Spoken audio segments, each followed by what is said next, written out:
ฆ่ากษัตริย์นำลักทรัพย์เอาประพฤติผิดลูกเมียห้ามพูดปด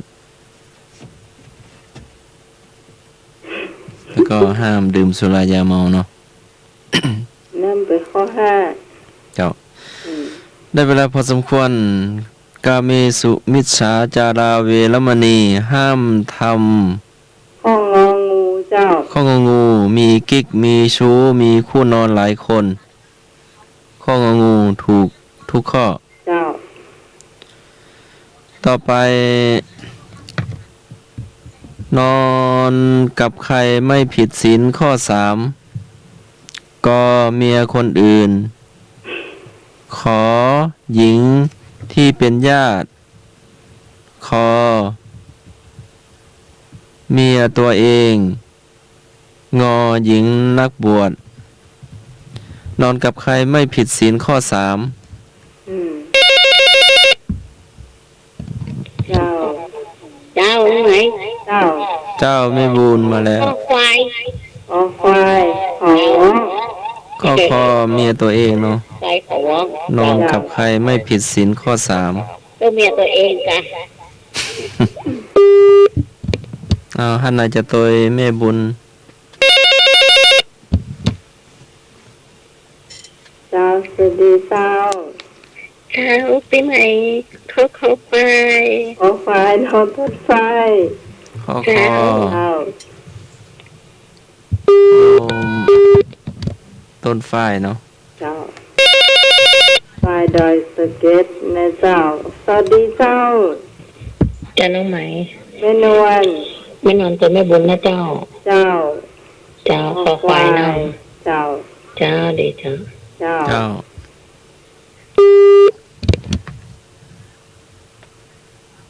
โอ้นี่หนุ่มๆเป็นหลายท่านเนอะสวัสดีเจ้า นี่ครับพ่อรักเดียวใจเดียวนะครับหรือไม้เท้ายอดทองกำบองยอดเพชร มันบ่มีอะเอาอันไหน คอควายครับ อ๋ออ่ะ ครับ เจ้าขอ ครับ วา ผ ย ม ขอว้องเนาะ ครับ ข้อขอเนาะ ครับ ขอควาย เจ้า ใส่ว่างแล้วเนอะพอเข้ามาได้เนอะเจ้าวันนี้แม่แดงหายไปไหนนี่ เอาไปใส่นั่งไง โอเคก็เจ้า เจ้า เอาบัดติดเจ้า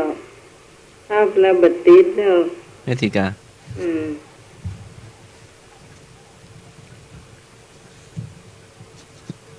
ภาพแล้วบัดติดให้ไปสายนึง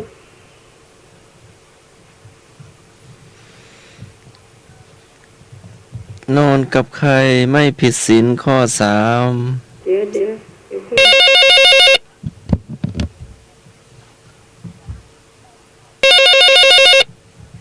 สวัสดีครับ เจ้าอายนึก ควายนะครับ ข้อขอควาย แต่ที่ผมโทรไปเบอร์คุณสมัยบัตรติดเลย มันฮับแล้วมันบัดติดมันหัวเป็นหยัง โดยส ค มัย รั้ง นะ แรกนี่ติดหา กันแรกอะ ครับครั้งนี้บัตรติดเลย อันนี้บัดติด ครั ฮั บบ แล้วมันเต้นไปหยั ถ้าง สายมันยังไม่ว่างมั้ง รู้ว่า คนเนอ ว่างกะ แต่สายตั้งสถานีนี่ว่ากระเป๋าว่างนะผมเลยโทรไปเบอร์คุณไม่สมัย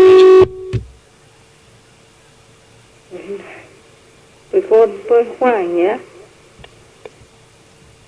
ยัง ฮะ ลองอีก226058ติดว่ะ ก็กำลังรอ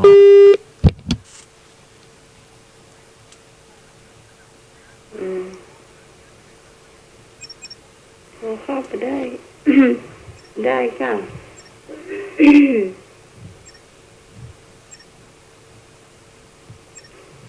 นี่สงสัยแม่แดงรับไปแล้ว แม่บัวเขียวแล้วเจ้า แม่ห้วยลานแล้วเจ้าแม่บุญศรีแม่บุญศรีห้วยลานเตรียมกรรมเก่าไว้เนอะ ต้องมีเบญจศีลก่อน อืม พอมีเวลาก่อนมัน เดี๋ยวดูเวลาก่อนเนาะ เดี๋ยวมันจะมาดูเวลา อืม แต่มันเหลืออีก2 ชั่วโมง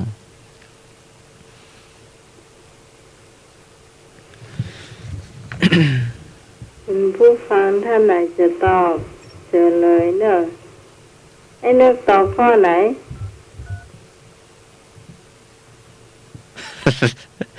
ลืมไปแล้ว ไปก้นเปิ้นขวางนี่ ฮะพ่อท่านมากดตรง053226058อ้ายนึกมาเครื่อง053052010462มีเวลาอยู่ การตรวจสอบหมายเลขอีกครั้ง นั่นอันนี้เบอร์เนี่ย 226058พอยังกดเลขไม่ครบมั้ง ไปเดียวมันต้อง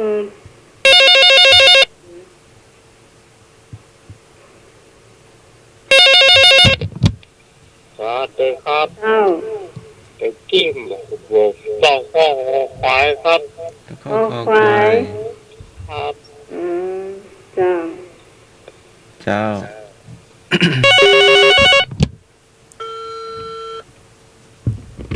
ฮัลโหลอ๋อได้ยินเหรอ เจ้า ท่านสมัครโทรมาเนอะได้อยู่เนอะ053226058ได้2 เบอร์แล้วเนอะ ใจได้ตั้งแต่เมื่อใดเนี่ย แต่ตะกี้อ่ะท่านสมัครโทรหา เดียวก็ดีเดียวก็บดีนะเจ้า 053206058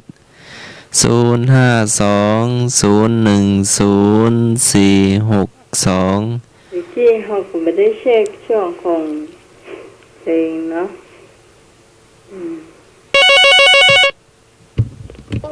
เดี๋ยวตอนนี้ใจได้แล้ว เจ้า เจ้า ลองคอย ลองคอย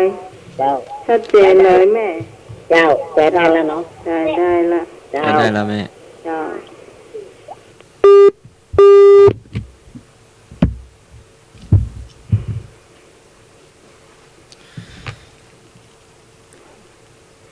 นอนกับใครไม่ผิดศีลข้อ3ก็เมียผู้อื่น ขอหญิงที่เป็นญาติ ขอเมียตัวเอง งอหญิงนักบวชตอบมาได้เลย ตอนนี้ได้2 เครื่องละ052010462 053226058เจ้า ข้อที่ถูกต้องก็คือคอควาย อ้าวน้ำใหม่เฉลยแล้วถูกต้อง อยู่คนละตีนะจะได้ไปดูท่านสมัครนะ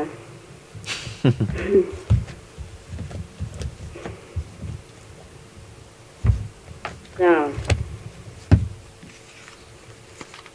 ข้อต่อไป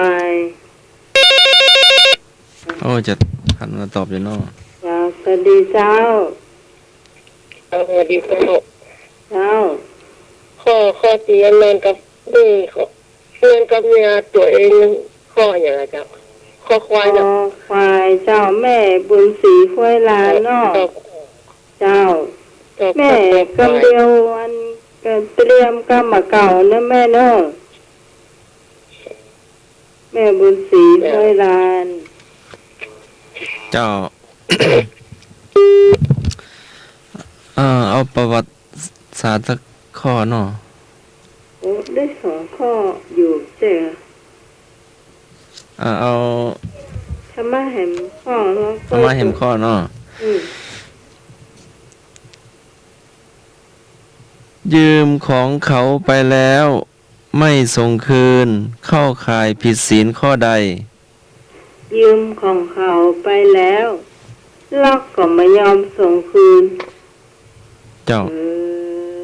อเนาะ ก็ศีลข้อหนึ่ง อืม ขอศีลข้อสามคอศีลข้อสองงอศีลข้อสี่ยืมของเขาไปแล้วไม่ส่งคืนเข้าข่ายผิดศีลข้อใด อืม กผิดศีลข้อหนึ่งขอศีลข้อสามคอศีลข้อสี่งอศีลข้อคอศีลข้อสอง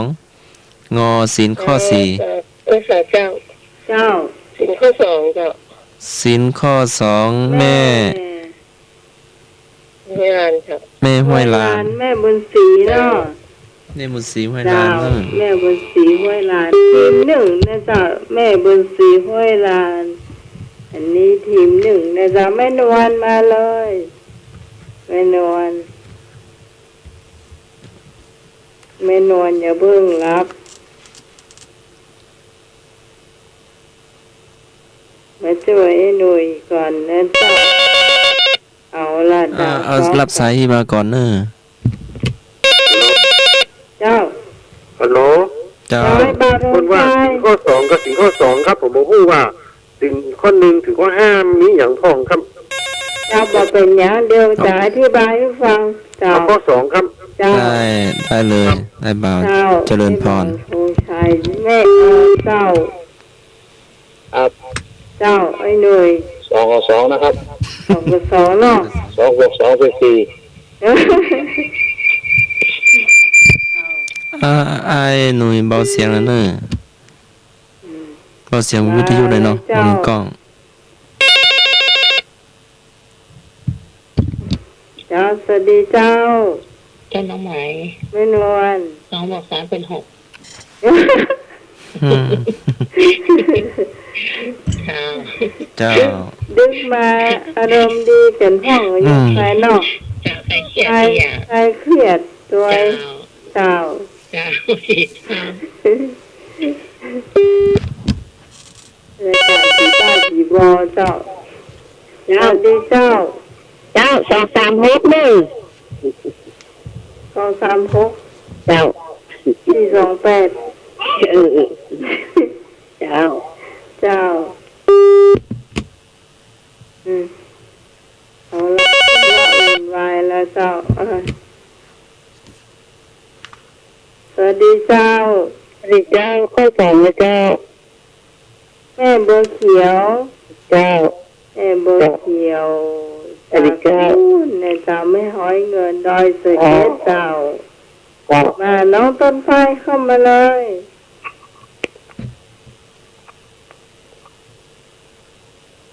ดอยสะเก็ดนะเจ้า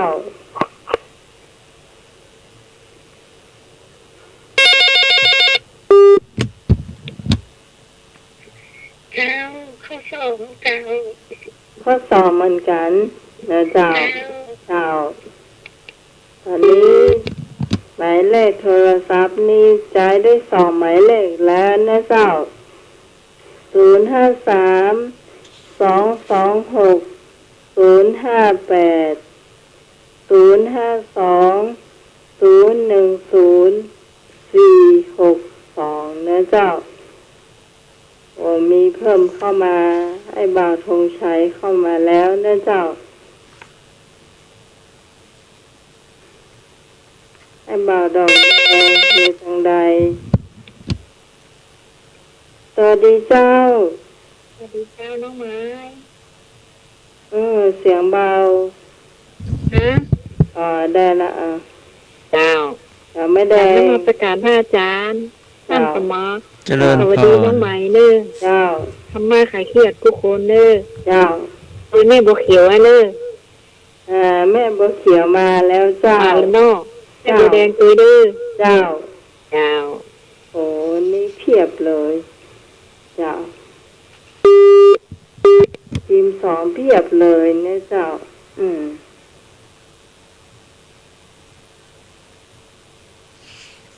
มีแถมก่อคุณผู้ฟัง แม่กันหาปาตันแม่พาสัทธาวัดป่าแดงนะเจ้าฟังอยู่ก็โทรเข้ามานะเจ้า สวัสดีครับ โอ้มาลากกัน แม่บัวเขียวและแม่บัวแดงนะครับ ฮะ ตัวแม่บัวเขียวและแม่บัวแดง ตัวถึงสองบัวเนาะมันจะได้สองดีเนาะเจ้าข้อสองเนาะเจ้าเดี๋ยวก่อนที่เราจะเฉลยนะเจ้าอายบ่าวธงชัยว่าผมมารู้ว่าศีลข้อใดเป็นศีลข้อใดเนาะท่านสมัครว่ามาข้อที่หนึ่งเป็นภาษาบาลีเจ้าเดี๋ยวน้องใหม่จะแปลเป็นภาษาไทย ปานาติปาตาเวรมณีสิกขาปะทังสมาธิยามิ อันนี้ห้ามฆ่าสัตว์นะเจ้า อตินาทานาเวรมณีสิกขาปะทังสมาธิยามิ นี่ห้ามลักทรัพย์เจ้าก าเมสุมิจฉาจาราเวรมณีสิกขาปะทังสมาธิยามิ นี่ห้ามพิษลูกพิษเมียคนอื่นบดีนะเจ้า มุสาวาทาเวรมณีสิกขาปะทังสมาธิยามิ ห้ามพูดเท็จพูดปดนะเจ้า สุราเมรยมัชฌะปมาทฐานา เวรมณีสิกขาปะทังสมาธิยามิ นี่การดื่มสุราทุกชนิดหรือว่ายาเสพติดทุกอย่างนะเจ้าบดีซากอย่างในอยู่ในศีลข้อห้ามหมดเลยนะเจ้า ยืมของเขาไปแล้วไม่ส่งคืนเข้าข่ายผิดศีลข้อสองคือนำหมายเฉลย ลักทรัพย์นะเจ้า ข้อสองให้ตอบว่าข้อสองมันคือมีข้อสองหมดเลย ที่ตัวกันมาเนี่ยนะเจ้าเนาะ เจ้า ถูกต้องเจ้า ต่อไปประวัติศาสตร์ เจ้า ถามว่า เอาฟังไปก่อนเนาะอนุสาวรีย์พญาพรหมวิหาร อนุสาวรีย์พญาพรหมวิหารหรือพรหมมินทร์พศ2345ถึง2430รัตนกวีชาวลำปางของล้านนา ผู้แต่งข้าวซอพระอภัยมณี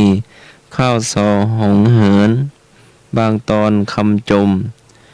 ถามว่าอนุสาวรีย์พญาพรหมวิหารประดิษฐานไว้ที่ไหน ก็หน้าวัดสนดอกเชียงใหม่ ขอหน้าวัดฝายหินเชียงใหม่ อนุสาวรีย์พญาพรหมวิหารเนาะท่านประดิษฐานไว้ณที่ไหน ก็ทางเข้าหน้าวัดสนดอกซ้ายมือ ขอทางเข้าวัดฝายหิน เจ้ารับสายที่มาก่อนเนาะ053226058ก่อน 058ตอบก่อนเลยเจ้า เจ้าหน้าวัดสวนดอกเจ้า ถ้าว่าสวนดอกเนาะ จะแม่ไปเห็นเนาะ เราเคยไปละไปหินก็เคยไปละ เจ้า มารับสายสองเนาะ เจ้าพญาพรหมวิหารจะกระเจ้าจะวิหาร พญาพรหมวิหารเนาะพ พ ญาพร ญา หม พรหมวิหาร โอ้ขออภัย ก็เหมือนนั้นสมาชิกของชมรมกวีล้านนาเนี่ย อ๋อ พญาพรหมวิหารเนี่ย พญาพรหมวิหารเนาะไม่ใช่วิหารขออภัย นี่ก็ได้จ้ะ แต่เจ้าบอกให้ว่าเป็นตั้งอยู่ที่ไหน เจ้าขอเดาอยู่ วัดสวนดอก เจ้าขอเดาว่าวัดสวนดอก เจ้า อ๋อไม่เดาวัดฝายหินกัน เดาเอาเนาะ เจ้า อ๋อเดาวัดสองก็ได้ เจ้า เวลาเจ้า เจ้าแม่ห้วยลาน แม่ แม่แม่บุญศรีนานเจ้า อยู่ในคำข้าวคำเครือเนาะ อ๋อแต่ว่า เจ้า ผมก็ต้องดูแม่ให้หลานนะครับ เจ้า เอาบ้านสุดดอกละ ว่าส เอา น ตัวแม่เต๋าตัวแม่ให้หลาน เจ้า เจ้าอ้ายนึก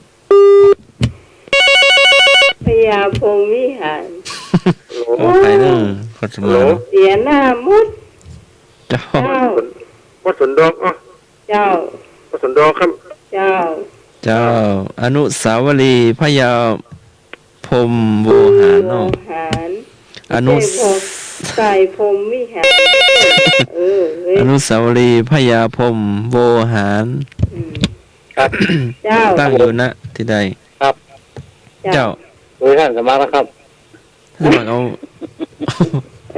ตัวอันสมัคร ครับ ได้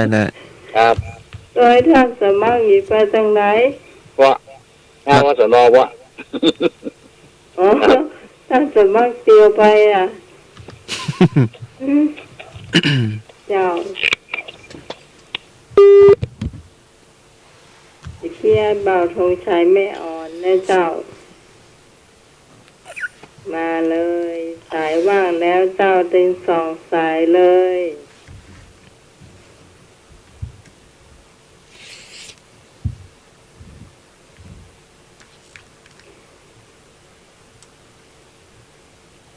ผู้ฟังสามารถตอบเข้ามาได้เจ้า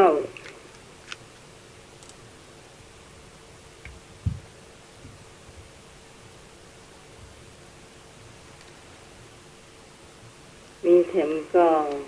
ที่จะตอบข้อนี้ เจ้า มีข้อเลือกแค่2 ข้อเองเนาะ เจ้า อืม เฉลย อนุสาวรีย์พญาพรหมโวหาร ประดิษฐานณ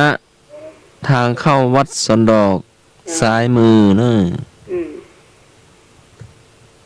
ต่อไปเป็นช่วง เป็นช่วงกรรมเก่า เจ้า กรรมเก่าไม่ห้อยลาน ตอนนี้ก็ วันนี้ 10 เจ้า โมงเกือบ30เนาะ 4 ทุ่มเกือบ30 นาที แล้วเจ้าเปิ่นมาจะหอน10 โมง 10 โมงกับมาวันจ้ะ ก็เหลือช่วงกำบเก่า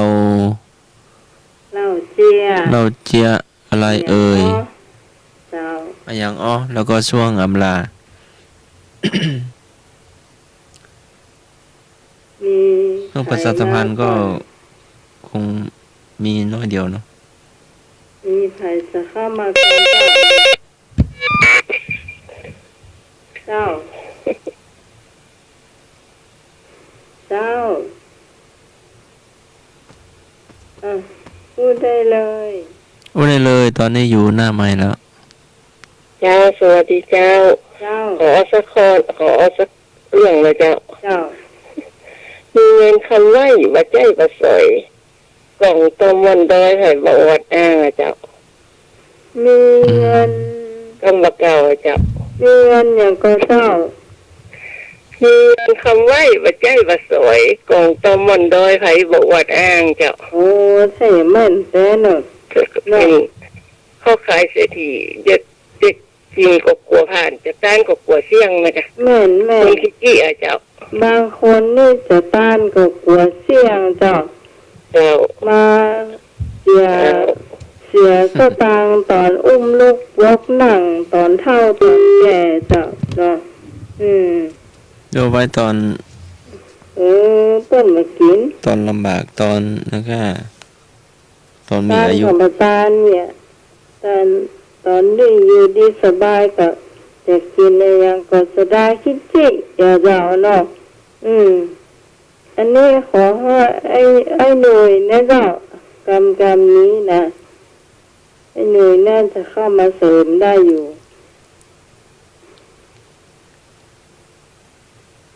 ทำอะไรเจ้า ฮัลโหล เจ้า ทำบุญสอนยังคน ถ้าตายไปแล้วบ่ต้องทำบุญอย่างตายไปอย่างบ่ได้ครับ มีค ความห ทำบุ มาย ญสอนยังคน เจ้า ถ้าตายไปเนี่ยอย่างบ่ได้ครับ มีความหมายว่าใดเจ้า ยังคนที่มันทำบุญครับ เจ้า น้าตายไปเอาอย่างเป็นไปสักอย่างครับ เจ้าแม่น เอาแต่ เนาะ เอาแต่บุญกับบาปไปครับสองอย่างครับ เจ้าแม่นเนาะ ครับ เจ้ายังไม่ห้อยลานเปิ้นว่าตะกี้นะเนาะ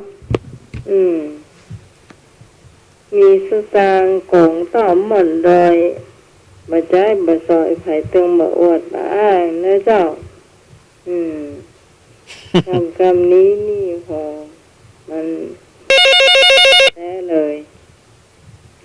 เจ้าสวัสดีเจ้า ครับ แม่นะครับ แม่นก็ ปัจจุบันเราเรื่องแม่นะครับ มีต้องรีบเนี่ย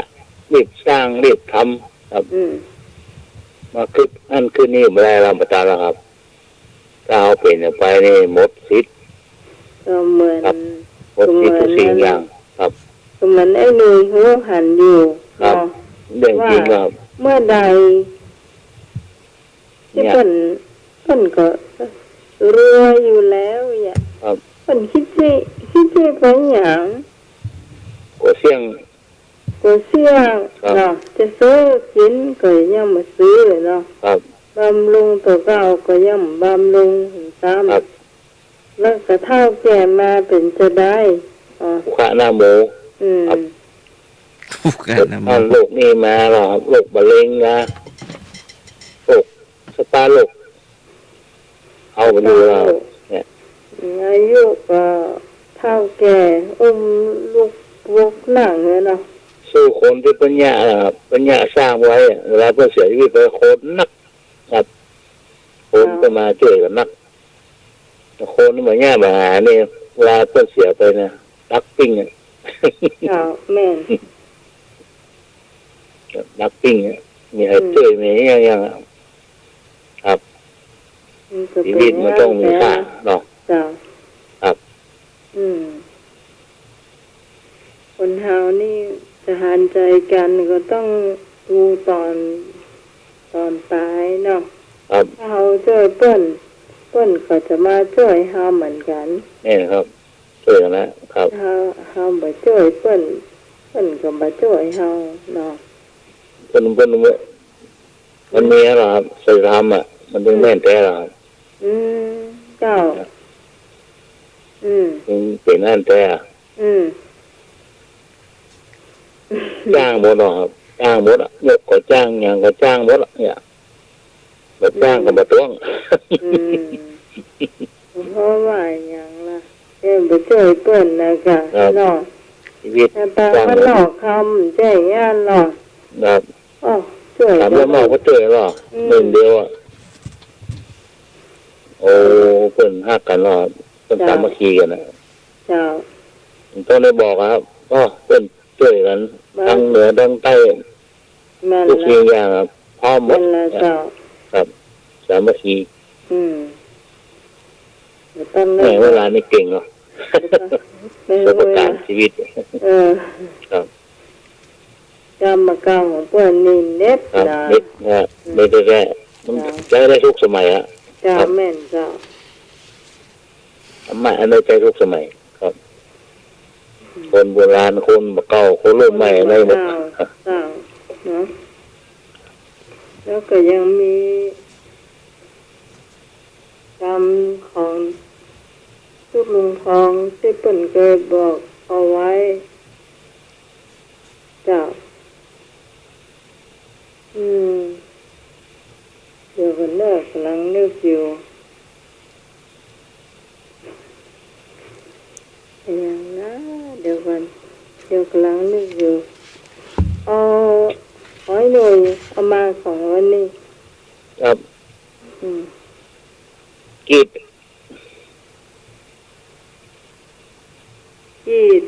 ครับ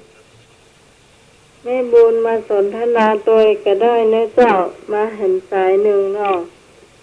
สายหนึ่งก็ว่างอยู่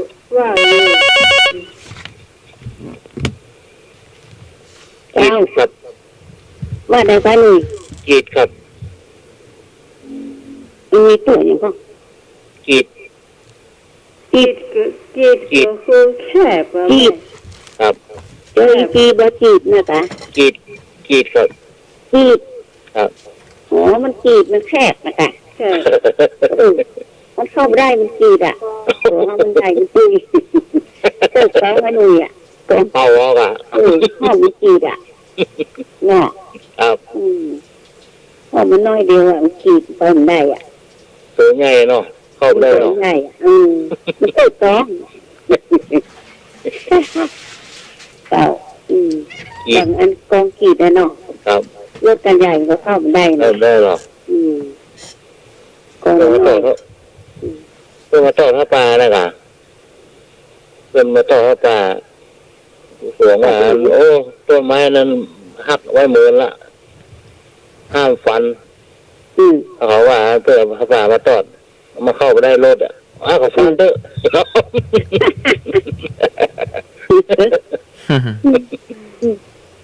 ครับ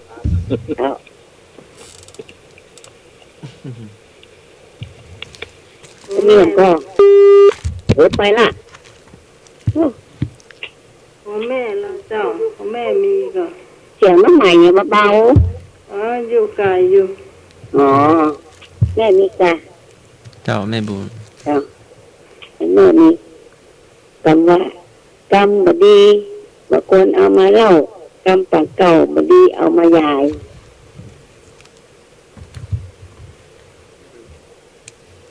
มันยาวหน่อยความหมายประกอบ เจ้า เนาะความหมายเป็นว่าเรื่องทิพย์อย่านำมาเล่าเลยข้อกงเนี่ยเนี่ย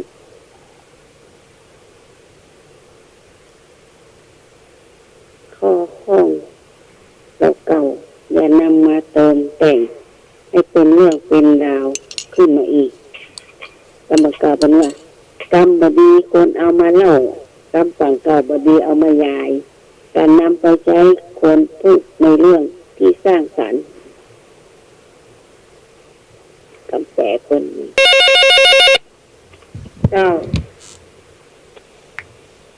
เจ้าไผ่ เจ้าสวัสดีเจ้า เจ้าไผ่ สวัสดีเจ้า หยุด เสียงไม่ได้ยินเลยจ้ะนะเสียงเบาขนาดเลยอ่ะ เสียงเบา เสียงเบามาก ได้ยินเจ้า เร่งๆอ่ะนะ ตอนที่อันในบุญว่านี่ก็เข้าทำนองว่าต้องทลายหมาเห่าคนกำเกาผิดกันนะจ๊ะเนี่ยอ๋อมันมีหลายกรรมอ่ะเนาะเจ้าแล้วก็แต่เอามาอย่างเดียวกันกะ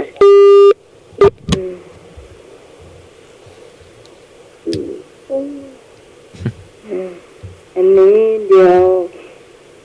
ของแล้วใหม่มีกรรมของตุ้งทองที่เล่นเคยว่าไว้ มาใบ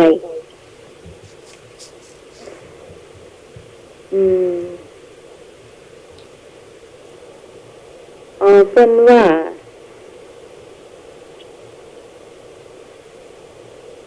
เดี๋ยวเอาเป็นว่า เอาเป็นว่า เอาเป็นว่าทายยกมือ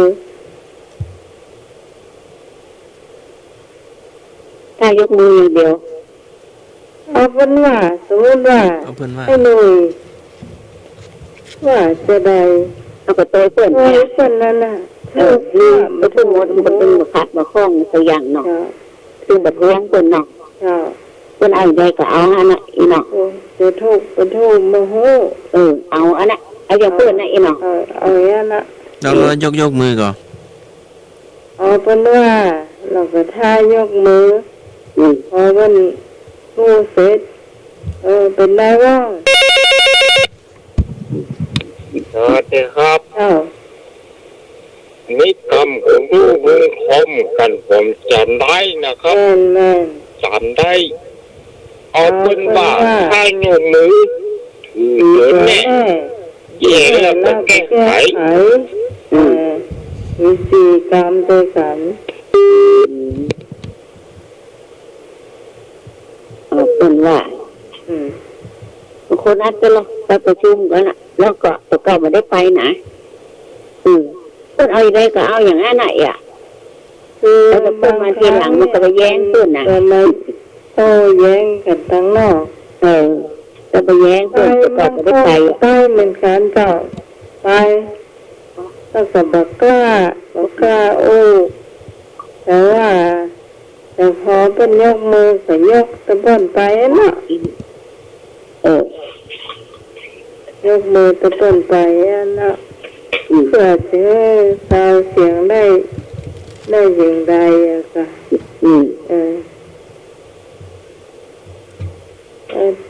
บางคนถือตัวแน่เนาะ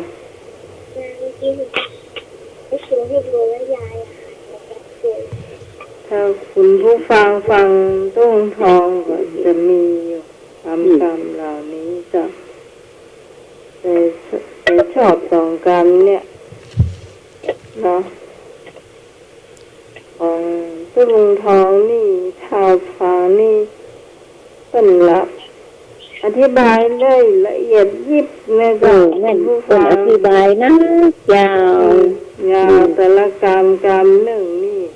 เริ่มนอกเป็นอธิบายกันถ้าตื่นเช้าเนี่ยก็ฟังเคลื่อน104เจ้าก่อนที่ตู้จะออกเนาะถ้าบรับมานอนเนี่ยถ้าบรับมานอนเจ้าครับผมครับก็ได้ผมชอบข้อเดียวนะก็ได้แก้แล้วมาแก้ไขนะแก้แล้วมาแก้ไขครับ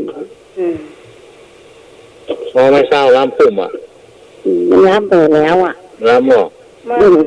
มันก็อุ้ยยากเนาะอุ้ยยากเหมือนไม้แก่ดัดยากไม่อ่อนดัดง่ายว่าเฮิ่งได้มันตึงฟังเรื่องมันได้เนอะไม่อ่อนดัดง่ายนะมันดีดเลยนะ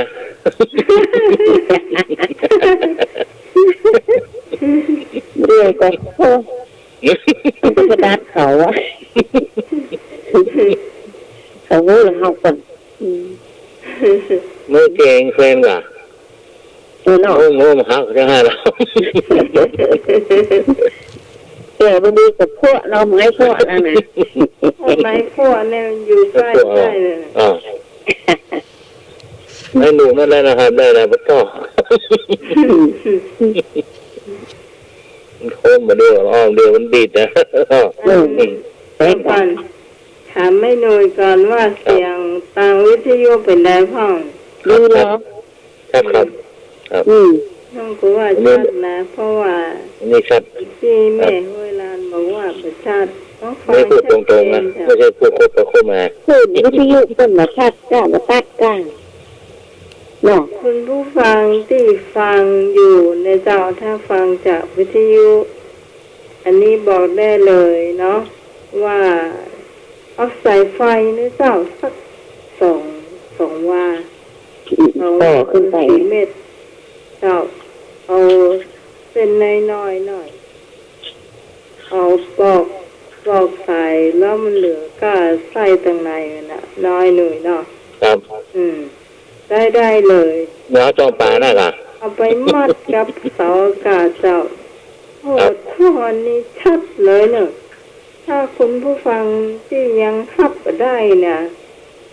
ถ้าฮับได้นี่ยะอีนี่ฮับได้ชัดเจนเลยเจ้าเศร้าล้ำพุ่มนัดมาได้โอ้มดศีล200 300ข้อเขาหมดเนี่ยไม่ว่าไม่ได้ละโคตรจะสอนต้นมดเกิดวิหารต้นกี้ตัวเขาน้อยเดียวละโคตรโคตรขึ้นโคตรขึ้นไว้หน้าไว้ตาบัก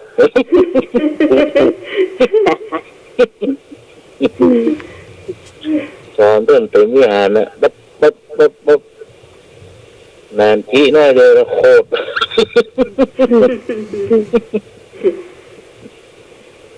เนี่ยได้มันอันนี้เป็นห้องว่า ขันติบ่มีละมีจากขันติก็เป็นขันแตกละ ปีมันแตกหรอก ขันติแตกมาตั้งสายท่านสมาคมหนึ่งสายมาสนทนากัน อากาศอยู่เนอะ ทางอาจารย์สมัครเป็นรายการ เจ้าเข้ารายการอยู่อ่านคำมูลเนอะ ครับผม เจ้าไปไหน เป็นรายการทุกคนนะครับนะครับ เจ้า เจ้าประเดี๋ยวนั้น เจ้า ตอนนี้ไม่ได้ออกกันเลยนะเนี่ย ไปอยู่ตรงไหน ตอนนี้ ยังไม่ออนเนี่ยฮะ ยังไม่ออน อ๋อ เนาะ อยู่ไม่อ่อน ครับผม อ๋อมันจะอยู่นานเนาะภาพหลัง ทุกงานทุกคนนะครับเป็นรายการเนาะครับ เจ้าจะได้สน ฟังรายการนะครับติดตาม อ๋อฟังอยู่จ้ะเจ้า ฟังอยู่ โอ้หมด สบายดีกันเนาะครับ เจ้าสบายดี เป็นผู้สบายดีเนาะ เจ้าสบายดีเจ้าขอบคุณเจ้า เจ้า ทักษะสุขภาพเป็นนะครับครับ เจ้า น่าจะ ไม่มีเจ็บ เป็น ปี รายการ ที่ทั้งหมดว่าเสียงที่ซับก็ได้ได้ ขอบ ยิน คุณเจ้า เดี๋ยวไปฟ้องพ่อกันที่ออกรายการเนาะ ที่ทั้งหมดได้ยินชัดค่ะ อีกแล้วเนาะ เจ้า เจ้าข นี่ อบ ครับ คุณ ชัดชัดเจนครับชัดเจนครับครับผม เจนโนไม่ออน ดำเนินการว่าการสมัครเนาะ แล้วก็ เจ้า เจ้าขอบคุณเจ้า ครับผมครับ เจ้าขอบใจนานคำมูล แม่ห้วยลานนะเจ้า ก็ว่าอย่าง เอาแม่หัวลานโทรมาใหม่เนาะตะกี้ อันเปิ้นมาได้ยินเสียงโทรศัพท์คือแม่ห้วยลานยี่นะเจ้าโทรศัพท์แม่เนี่ยเวลาโทรเข้ามาเปิดเสียงเปิดลำโพงเลยเจ้าเปิดลำโพงเลย เปิด เนาะ เสียงลำโพงโทรศัพท์ขนาด เจ้าแม่จะได้ยินเสียงทุกคนเลย แม่น แบบนั้นเนี่ยจะได้ยินเสียงทุกคนเนาะ เจ้า ถ้าบ้านเนี่ยจะไม่ได้ยินนะเจ้าเอาก็บอกว่าเพิ่นฟังแถวไหนเพิ่นฟังวิทยุชัดเจนแต่ว่าไม่ได้ยินเสียงโทรศัพท์อีหรอกอ๋อ คือเวลาเพิ่นโทรศัพท์มาเพิ่นไม่ได้ยินนี่ว่าก็แสดงว่าโทรศัพท์เพิ่นไม่ได้เปิดลำโพง อ๋อ เนาะ เจ้า ถ้ามีลำโพงเนี่ยอย่างของน้องไหมเนี่ยจะเล่งจะได้ก็ได้เจ้าแม่ก็เปิดแล้วลำโพ เปิ ง ดลำโพงก็ชัดเจนนะเจ้าเนาะแล้วเจ้ามีเห็นก็ มี มี ละ เห็นก็เรียกว่า หันสมัคร มีก็เล่าเชื่อเนอะให้เล่าเนอะ ถ้าหมักมีต่ออยู่ ฮะกำกับเรา ไม้ถอสั้นบ่ไม้ถอสั้นไผบ่เอาอย่างวังวน มีถอสั้น ไผบ่เอาอย่างวังวน ไผ่ว่า ไม้ เอา ท ถอ อ วางบน ไม้ทอไม้ทอก็ ไม่ถอเนี่ยก็ไม่ถอเนื้อถออย่างนาแปรนะกะ อืม ไม้ถอสั้นไผบ่เอาอย่างวังวน วังวนนี่หมายความว่าว างลึก วังที่มันลึก น้ำลึก ไม้มาเติม ถ้าไม้ไปอย่างมันน่ะ มันมาถึง วนแล้วก็ดีบดีก็จมไปโดยเนอะเนาะ นะวางวน มันวางวนอย่าง แล้วถอก็ได้อย่างนะบนน่ะมันเหมือนจิ้วๆกันเนาะ จ้ะ คำแปลไม้ถอสั้นไม่มีใครเอาไปอย่างวังวน ความหมายไม่ควรทำอะไรเกินตัว ครับ เจ้า ใช่แล้วครับ ว่าจะได้เห็น ทำความว่าแล้วเนาะ กรรมการห้ามีก็ได้อยู่เนาะ ผมแบบยกมือนะ ฮะ เอาเป็นว่านะ แล้วเป็นว่า เอาเป็นว่า แล้วเป็นว่าละ เอาเป็นว่าขอเป็นว่าก็ยังเอา ไอ้นึกว่าอย่างโมโหตะกี้ให้หน่อยแกปล่อยปล่อยไปเลยอ่ะ ไม่ได้กดเด้อพวกบุทุกโมโหอ่ะ เอาไปว่านะ เอาไป มันไม่ ว่า รู้ว่าแล้วเนาะ จ้าว่า ไปประชุมมาไปเนาะ วะ อยู่นอกกองไปเอิ้นเพื่อนเนี่ยเนาะ อืม เอิ้นประชุมมาไป ไปมีเวลาจะไปเถอะ นั่นล่ะ บุตรก็มาฟังเลยอย่า เพิ่นแจกสตางค์คน500 โอ้ โอ้ โอ้5,000ค่ะ ฮะ 5,000 5,000 ฝั่งเจ้า เอ้า ฝั่ง มาแบ่งนะพ่องเพิ่นมาไปลูก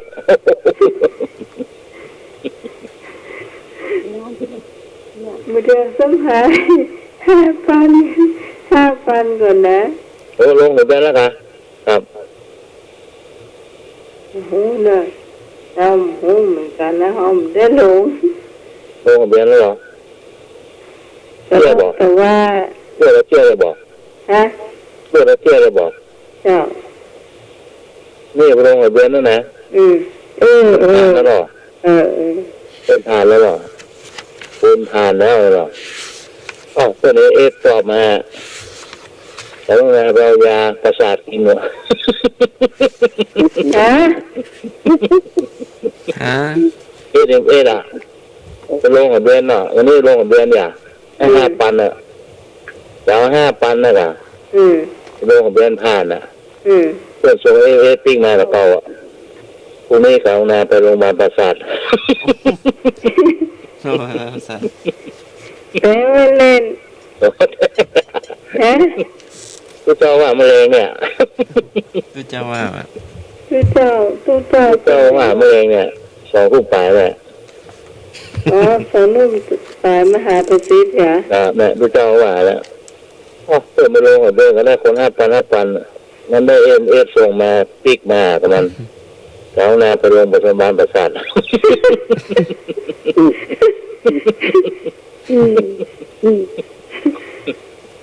่นเหมือนจะได้ง่ายๆนะเนาะ ต้องอะไรนะ มีกฎอยู่บ้าง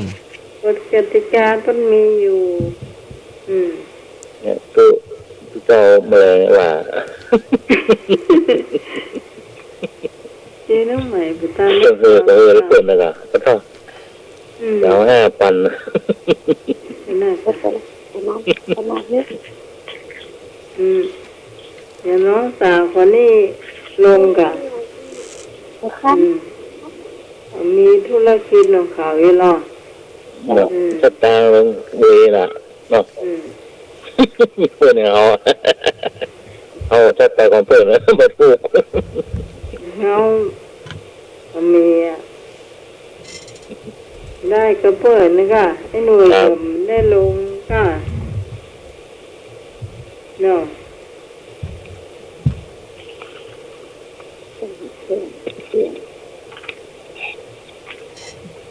ไอ้ยังแหมเกี่ย เกี่ยบอกแล้วครับ ไอ้หนุ่มเสียจ้ะ เอาฮัดสมัครมี อ๋ออันนู้นถ้ามีเห็มก็มาต่อได้เนอะ กลัวโรคแต่ว่าก็เลยใส่ผ้าแมบ2 ชั้น 3 ชั้นอะแบบมีหน้ากากใสๆก็มีนะที่หมอเขาใส่เนาะเต็มหน้าใสๆคล้ายๆกับอันหมวกกันน็อกอะ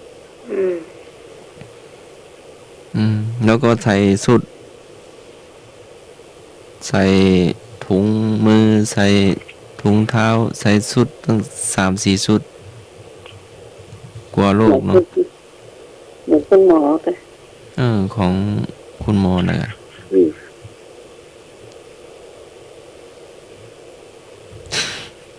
แล้วมันไม่ได้ ก็ไม่เคยเห็นใส่เยอะขนาดนั้นเลย อ๋อลดกันเชื้อเข้าไปนั่น ใส่พ่นยาใส่ไปในที่เสี่ยงอะเนาะ จะ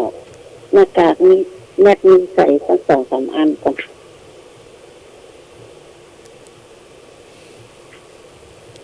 เจ้าอีกเรื่องนึงเนาะฮะ ที่ปลอดภัยที่สุดคือ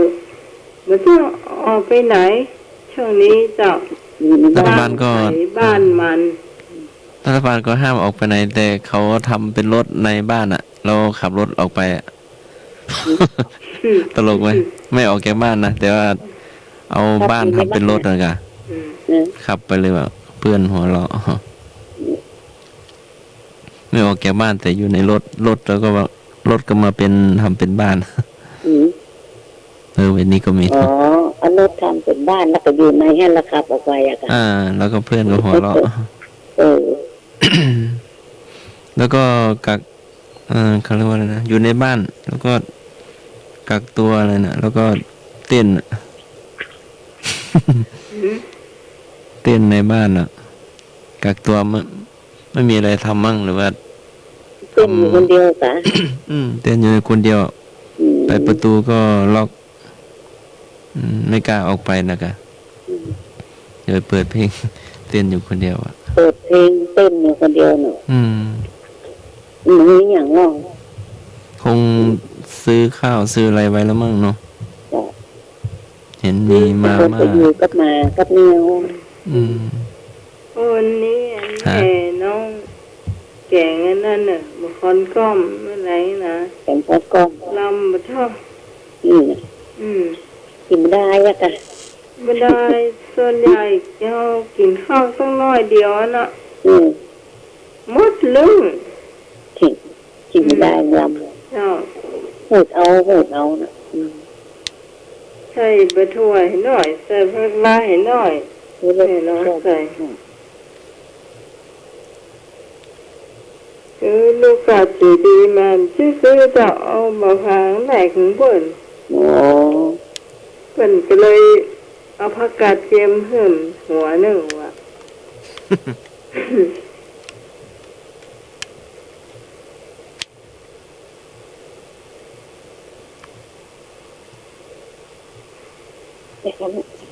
จ้าแม่มีก่อนเสีย แม่บ่มีละเดี๋ยวก็เอาอย่างเอาเนาะ จ้า เดี๋ยวแม่ติดก่อนเนาะ จ้า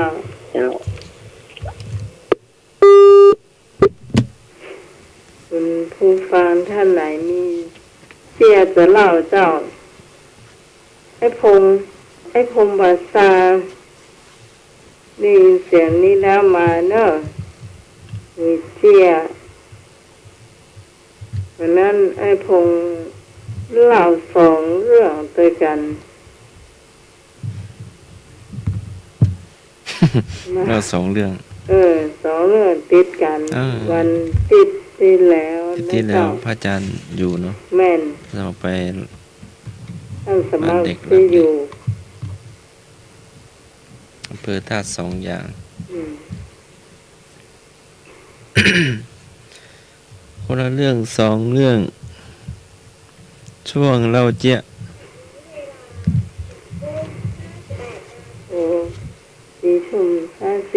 ครับ 2 นาที ชั่วโมงเนาะ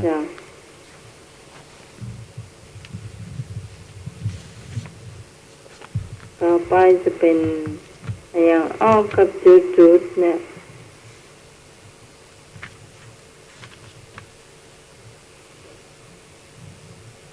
อย่างอ้ออันแรกเจ้าอันแรกเลยอันนี้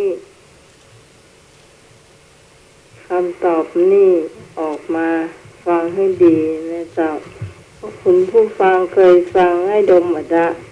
ให้ชาประการนะเจ้าก็จะได้คำตอบทันทีน้ำพริกอันยัง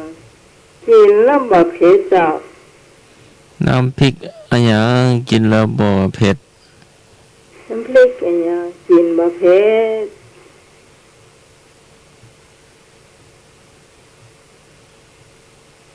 พริกอันยังกินบ่เผ็ดเจ้าวายพงความดันขึ้นแล้วนะคราวที่แล้วบอกว่าคำถามน้องใหม่ความดันขึ้นนี่แหละ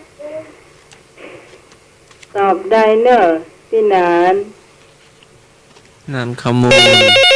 แกตอบได้เหมือนกัน ครับผม รับสายมาก่อนเนอร์ พี่ลม มาถูก 052 ครับ มาถูก เจ้า เจ้า พริกหวาน มาถูก พริกหวานกับบุทู น้ำพริกปลาหวาน พริกเอียงบกเผ็ด น้ำพริกใส่น้ำตาล ไม่ใช่ กินได้ก่อน ได้กะ อีลืมไปละ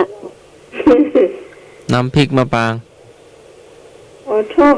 มันพริกมาปลางกับซ้ำเผ็ดกันท่านกินมาแล้วนี่ อีกอย่างเนาะ ไปกินดึงท่านไปช้าเนาะ หลวงพี่ปีชา หลวงพี่สิทธิ์น้อยสมบูรณ์ศึกแล้วเนอะโทรมาได้เนาะ นึกบอก หลวงพี่สมณเณรไตรภพก็ว่าจะบวชพระ แต่ว่าก็ได้ยังไม่ได้บวชเนาะ ตายนี้เจ้า พริกหวานเจ้า ฮะ พริกหวาน พริกหวานก็ พริกหวานเจ้า มันใช่เจ้า ใช่กะ เจ้า เจ้าเจ้า พริกนี่หน่วยมันเป็นอย่างใดบุ้งจ้ะก็คือลักษณะหน่วยมัน ก็โดยทั่วไปเนี่ยก็ แล้วมันมีหลายอย่างหรอพริกพริกแก่พริกหนุ่มพริกหวานพริกหยวกโคกมีหลายพริกอ่ะ เอามาตำก็ต้องมาเผ็ดต่ำกว่าพริกพี่นุ่มดีเจ้า ครับ พี่ ผม นุ่มมันต้องไหม แล้วพริกไม่ได้กิน พี่ไม่ได้กิน ครับมันเหม็ดอ่ะ ยังไม่ได้กินเนาะ ว่าพี่นุ่มอ่ะ ยังไม่ได้เข้าปาก พริกยังไม่ได้กินอ่ะ แม่นก็ มันเผ็ดหน่อย อ้าวแล้วเจ้ามีคนตอบถูกแล้ว พี่นุ่ม ท่านสมัครตอบถูกเจ้า นั่นอันอย่างอ่ะ พริกบ่ได้เข้าปากตลอด เอ้ยเติม พริกไม่ได้กินอ่ะว่า แม่น ครับ ไม่ได้เข้าปากเติมมันเยอะตะกะ อันนี้ถ้าจะด่าไปด่าให้ดมมาได้เนอะ มันก็ด่าเป็นอย่าง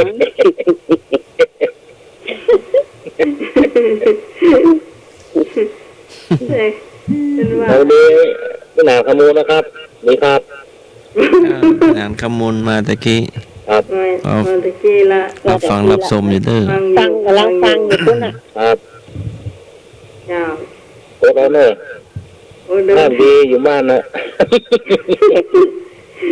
อยู่ไม่ออนเพิ่น โอ้ครับ ไม่ได้ออกมาเตอร์ โอ้ ไม่อ่อน ครับ เจ้า บ้านมือจองครับ พ่อบ้านหักอ่ะพ่อบ้านก่อนช่วงนี้เป็นขอบ้านหายพ่อบ้านน้อยก่อนไอ้มีคำถามต่อ ฟัง ไอ้หนูมีก่อน ลืมมาแล้วครับ ตั้งเจดีย์อะ เว้ย ตั้งเจดีย์อะลืม จะ ไปแล้ว ได้ลืม ครับเดี๋ยวกันว่าอาชีพก็ว่ายี่นะผมจะดูเรื่องนะเพราะว่าเมื่อกี้อ่านไม่ออกว่านะ อาชีพผมต่ำที่สุดเนี่ยนายอกนายใจและเป็นปอต่อมันเขาว่ามันมีอาชีพอีกหนึ่งที่ต่ำกว่านี้อ่ะ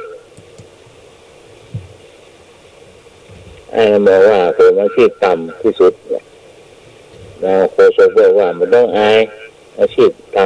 ำมันมีอาชีพต่ำกว่านี้กันเนี่ยอาชีพอย่าง ต่ำกว่านั้นแถบ ครับ มันต่ำอยู่แล้วนะ เพื่อเป็นอาชีพซัพพลายเออร์บนอวกาศที่นะเพราะว่าอาชีพผมตามที่สุดแล้วก็นักรายการนะว่ามันต้องกลัวอายอาชีพตามวันนี้ไม่แอบเนี่ย ชีพอย่างเนาะ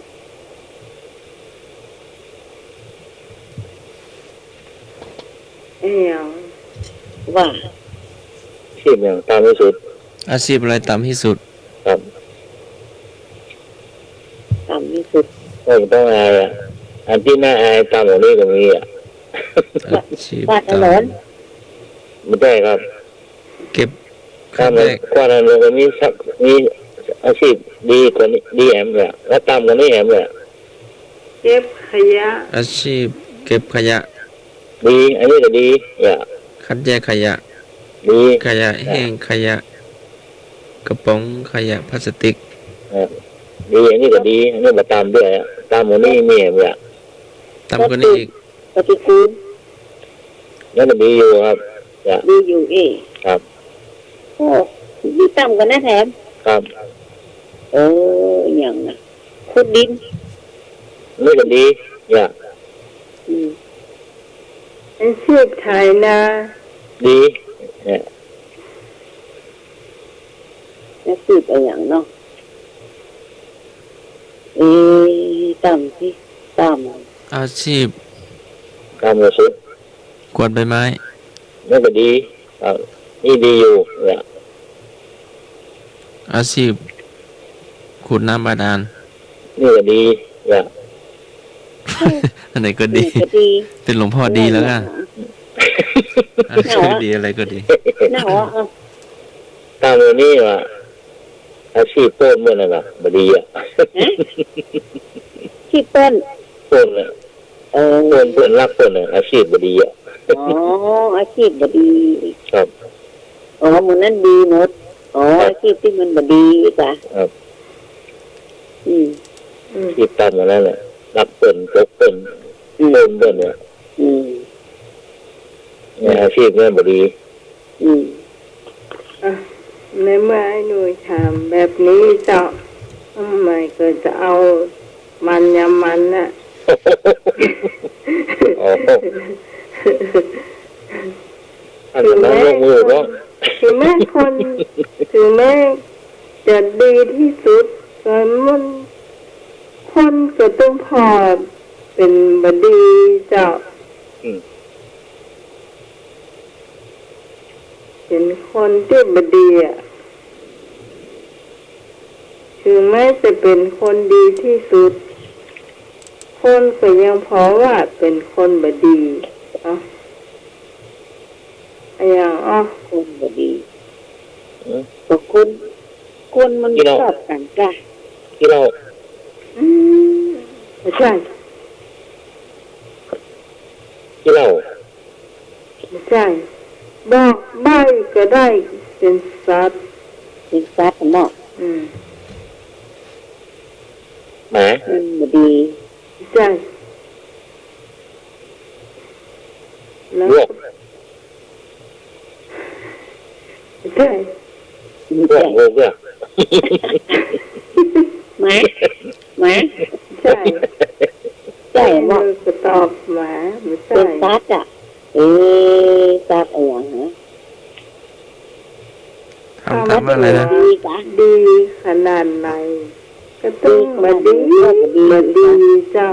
ทำว่าไงนะ ถึงแม้จะทำตัวดีขนาดไหน มันก็ต้องมาดีเจ้า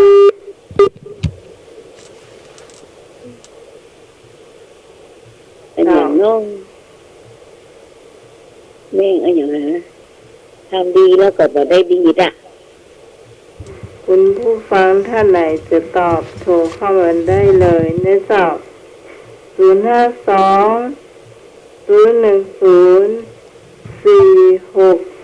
เจ้า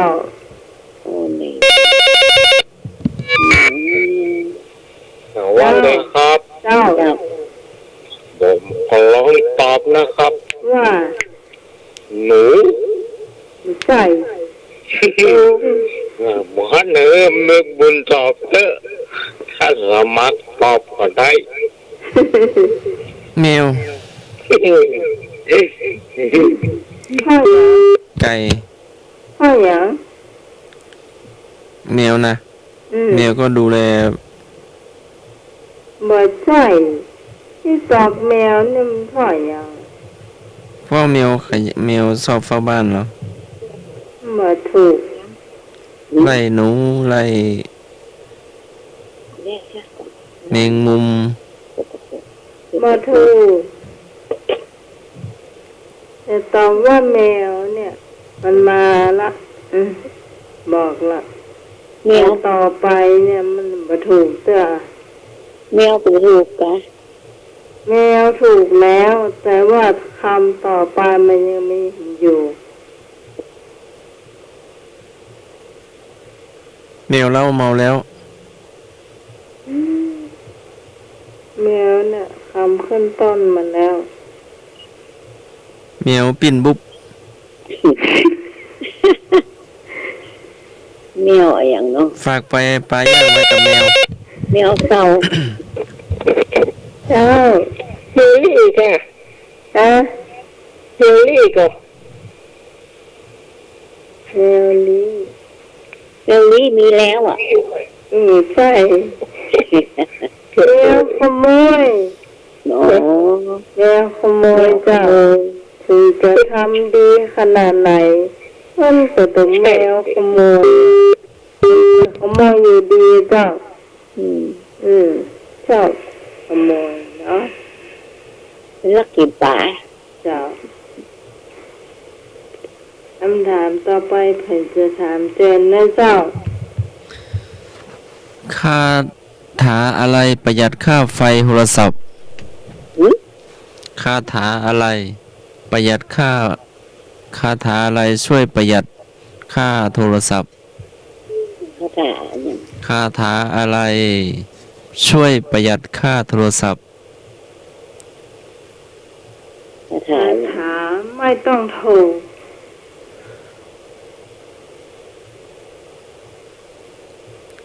ไม่ต้องโทร ก็ถูกครึ่งหนึ่ง คือเกินเดียว ตอบพุทโธ พุทโธ วันพุธค่อยโทร วันอื่นห้ามโทร อืม ปลาอะไรเอ่ยขี้เกียจ ปลาวาน อาวาน ปลาวานวานชอบวาน ชอบ ไม่ยอม คนอื่น ไม่ยอมทำเองหมาอะไรเอ่ยขึ้นต้นมะพร้าวได้ หมาอย่างก็ ที่จริงมันขึ้นไม่ได้ แต่ว่ามันใช้ ลิงอ่ะ มันเขาเรียกว่าอะไร มาหนึ่งก็น้อยอย่างก็ตัวนี้ ฮัลโหล ว่าแต่ครับ เจ้า หมาหมุ้ยแม่นก็ครับ ยังตอบหมาพยายาม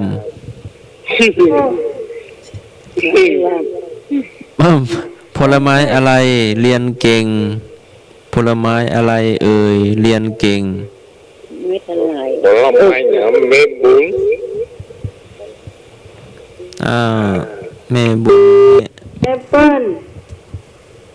ถูกต้องผลไม้เกรดเอ เก็บเอง รู้ไหมว่า ถ้าฉันเป็นควายฉันจะให้เธอเป็นอะไร ฉันเป็นควายฉันให้เธอเป็นอะไรหรอเป็นเกวียน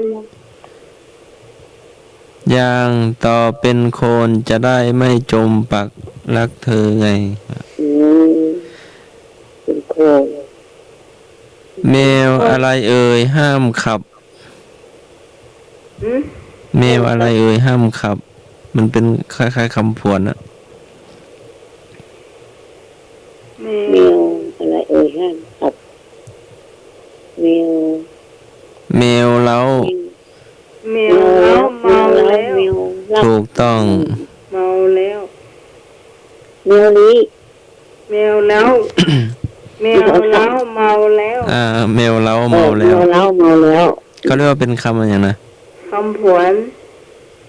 เป็นคำผวน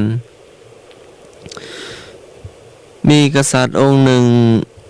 มาเจอกับชายหนุ่มจึงถามชายหนุ่มว่าอายุเท่าไหร่แล้วชายหนุ่มตอบว่า18ครับแล้วท่านล่ะกษัตริย์ตอบว่า40เวลาผ่านไป10 ปีทั้งคู่ก็มาเจอกันอีกกษัตริย์ถามชายหนุ่ม ตอนที่อายุเท่าไหร่แล้ว28ครับ แล้วท่านล่ะกษัตริย์องค์นั้นตอบว่า40ทำไมเวลาผ่านไป10 ปีแล้ว แต่กษัตริย์องค์นี้จึงอายุเท่าเดิม เพราะว่าความจำเสื่อม ความจำเสื่อมอย่างเป็นศีลเป็นธรรมของกษัตริย์อีก เป็นยังไงก็ ต่อเพราะกษัตริย์ตัดแล้วไม่คืนค โอ้เมื่อ40ตลอดเลยตัดแล้วไม่คืนค ำอ๋อไม่บุญเข้าใจท่านหมักยังไม่เข้าใจเนาะเอาท่านไหนมีอะไรเอ่ยก็เปลี่ยนกันได้เนอะปลาซ่อนอะไรปลาซ่อนเป็นลูกใคร อะไรเอ่ยปลาซ่อนเป็นลูกใคร ไก่ ำไก่แจ้ ไก่แก่เพราะไก่แก่แม่ปลา ช่อนไก่แก่เป็นแม่ปลาช่อน เป็นยังไงมันยังไม่เข้าใจ ไก่แก่แม่ปลาช่อน ไก่แก่ เจ้า เป็นแม่ปลามันเป็นคำของจองอย่า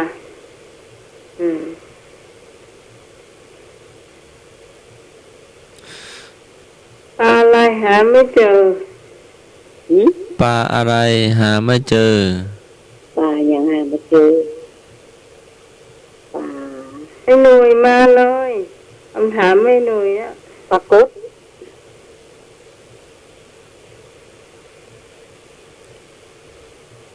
ปลากดก่อนน้องไม้ โทรมาเลยไอ้หนุ่ยไอ้นึกคุณพี่ ครับผม เจ้า ไอ้อุ้ยเจ้า หมาไม่ชอบไม่เงียนหมดตายเลย ปลาช่อนค่ะปลาช่อนนะปลาช่อนเจออะ หายไม่กี่คนเดียวอะ เจ้า ครับ ให้หน่วยมีอย่างถาม ให้บุญมาให้บุญโทรมานี่ลืมอย่างพ่อ ฮะ ให้บุญโทรมานี่ลืมอย่างพ่อ แม่บุญโทรมาลืมอะอย่างพ่อง ลืมอย่างนี้จ้ะ ลืมเกิบ ลืมแมป ลืมตา ครับถูกต้อง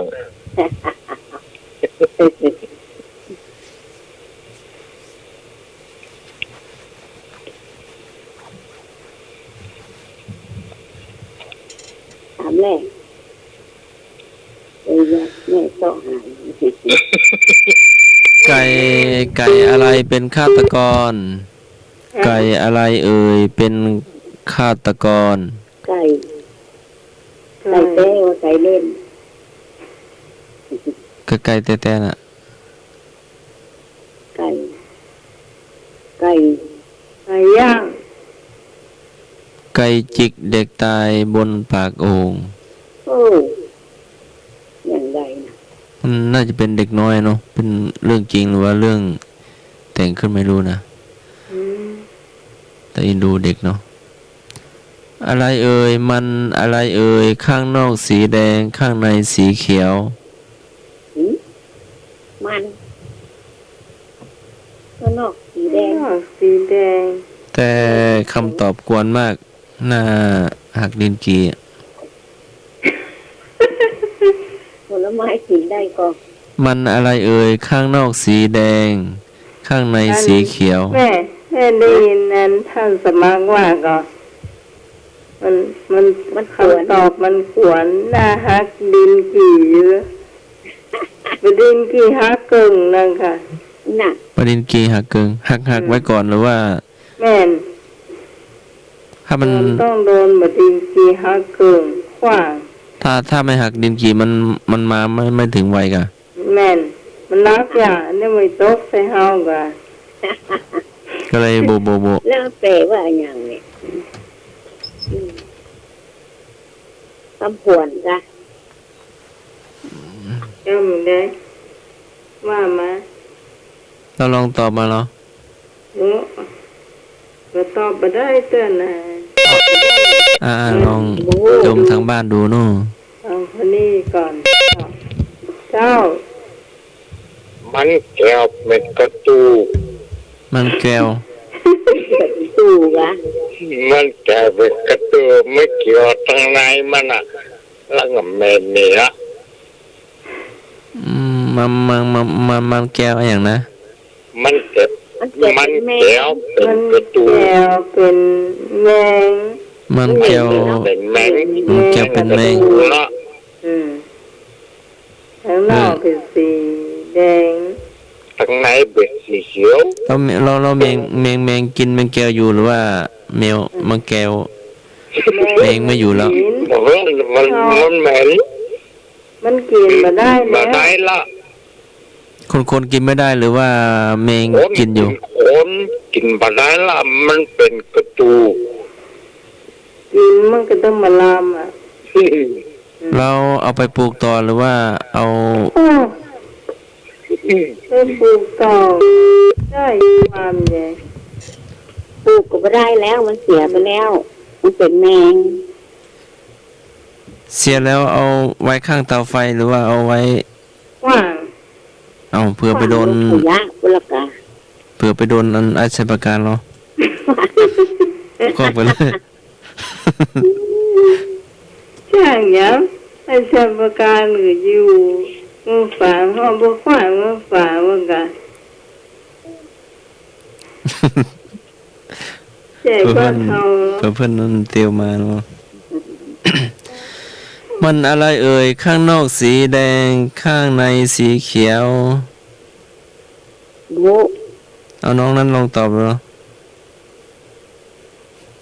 หลานแม่บุญนะ มันชิม บุ ยังไม่รู้เหมือนกัน มันมีชัดที่ไหนล่ะ นั่น ตอบมันมีชัดที่ไหนล่ะ ก็กวนแล้วเหรอ โอ้ก็น่าจะเอามาหูอ่ะมันก็เลยมันหนีเนาะ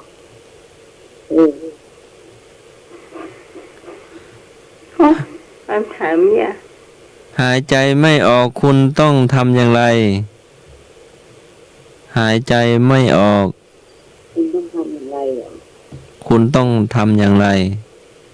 ใจบ่ออก อันนี้ความเป็นจริงนะตอบคำตอบจะเป็นความจริงอะเราถ้าหายใจไม่ออกคุณต้องทำอย่างไร ต้องหายใจเข้า ถูกต้องหายใจเข้า เข้ากับการถึงจะออกได้เนาะ เจ้าก็หายใจออกสุดแล้วก็ต้องหายใจเข้า อืม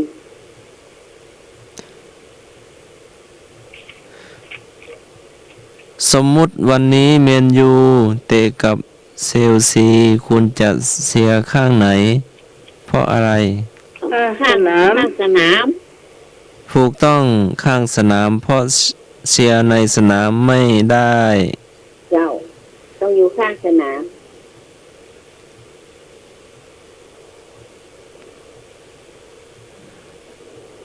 รถชนกับเรือเป็นอะไร รถวิ่งบนถนนนู่นนะเรือวิ่งอยู่น้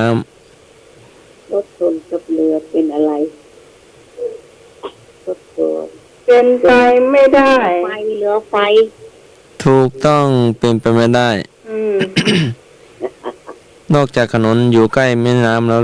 มาบังเอิญมาตกลงนั่นเนาะ อืม มันก็ไม่เคยมี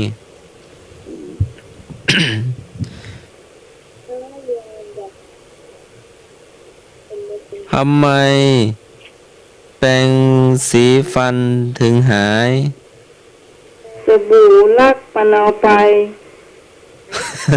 สบู่ลักชอบลักแปลงฟันไป ถูกต้องปลาอะไรไม่มีสัมมาคารวะ ปลามีสัมมาคารวะปลาอย่างก็เด็กกันเลย เคยถามมาแล้ว ปลา ปลา ปลาปลา เด็กกันเลยนี่ ปลาตัวนี้เขาไม่หายใจแล้ว ปลาตายปลากระดี เจ้าปลาตายเพราะมันว่าย มันไม่ไหวจะกวนหน่อยเนาะ อืม ไก่หนึ่งตัวมีสองขาแล้วไก่สองขามีกี่ตัว ตัวเดียว ตัวเดียว ตอบมีทั่วไปไก่ที่ไหนมีสองขาทั้งนั้นแหละ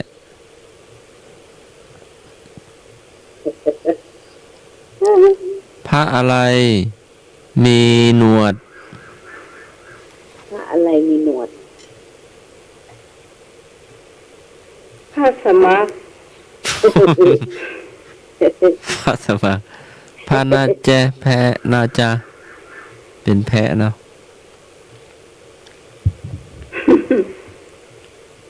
อ้าวถ้าไหนมีก็มาแบ่งปันกันเนาะวันอะไรเอ่ยมี7 สี เป็นเกี่ยวกับทีวีช่องเนี่ย ไม่ต้องเจ็ดหน้าจ้ะ เจ้าวันเสาร์7 สีคอนเสิร์ต สีทีวีเพื่อคุณ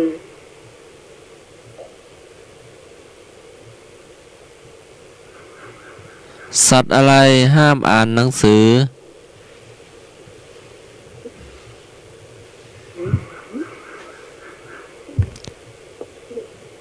จากอะไรให้ มีตัวกะ ตอบแกะเพราะตามร้านขายหนังสือจะมีป้ายเขียนว่าห้ามแกะอ่าน อ๋อบ างทีหนังสือเขาใหม่เนาะเขา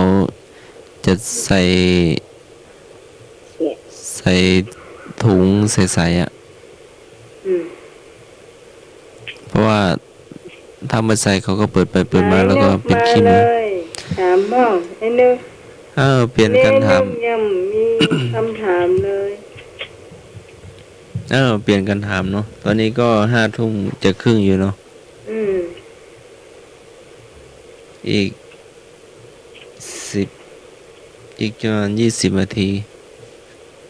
ไอ้นึกมาเลย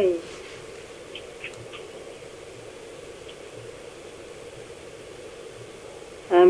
จุดๆก็ได้นึก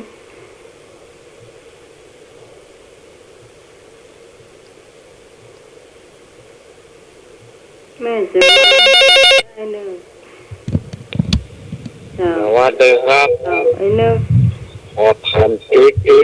สปอร์ตนะครับ ให้นึกเบาวิทยุเนอะ ครับ นวลอะไรนี่ต้องบอก บ้าเลยเนาะ ได้เลยนำเสนอเลย ป้าหวานหอม มันไก่ เรื่องมันดอกไม้ มันไก่ มันเด็ดจากควนมันเด็ดจากต้นต้มส่งกอมจุด ว่าใหม่ว่าใหม่ ก็ว่าใหม่เอาเบาวิทยุหน่อย หวานปากหวานหอมเตี้ยมมันดอกไม้มันเด็ดจากต้นจุดต้มส่งกอม ปากหวานหอม เตี้ยมมันดอกไม้ เรียบเหมือนดอกไม้ มันเด็ดจากต้น เด็ดจากต้น จุด มาดม ถูกต้องแล้วครับเหมือนเด็ดจากต้นมาดม อืม ดอกจ้ะ จริง ความหมายอธิบายความหมาย ก็คำอันเนี้ยดอกไม้มาหอม จ้า คำพูหอมหวานเนี่ยเตี้ยมมันดอกไม้ที่มีกลิ่นหอม เจ้า มันเด็ดจากต้นมาใหม่ เจ้า ๆครับเรื่องคนอื่นไม่ถามนะครับ เจ้า อืม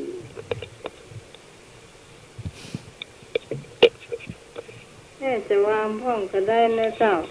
เจ้า คนอื่นเข้าห้องเนาะสายมันจะได้ว่าอืม เสียงหนูหรือเสียงแมววิ่งอยู่บนเพดานนะ เอ้า แต่เนนทันว่าแมวน้อยเกิดใหม่มั้ง อ๋อ แต่คิดว่านั่นเป็นหนูนะดูเหมือนวิ่งเล่นเหมือนกับแข็งแรงแล้วอะ หนูจะขึ้นไปได้เลย ก็ได้ยินมาหลายปีแล้วนะ อ จะได้ยินเนนท่านว่าแมวเกิดใหม่อะ แต่แมวมันคงมาวิ่งตอนกลางคืนแล้วนะ ก็กำลังเกิดอยู่ไม่กี่วันอ่ะ อืม แต่ที่วิ่งนี่คือเหมือนกับแข็งแรงแล้ว อืม เห็นวิ่งมาหลายปีแล้วนะ ถ้าจะเป็นหนูก็ ให้เป็นห ระ นู วังเถอะเดี๋ยวมันจะเซาะอันมาม่าท่านสมัครไป ก็มันไม่มีมาว่า สัตว์ตัวนี้ จะเป็นผู้ฟังท่านไหนเจ้า โอ้เนี่ยคงปลาซางหายไปไหน มีคำถามจะถามมาถามได้เลยเนอะคำถามไหนคงจะจัดเด็ดนะ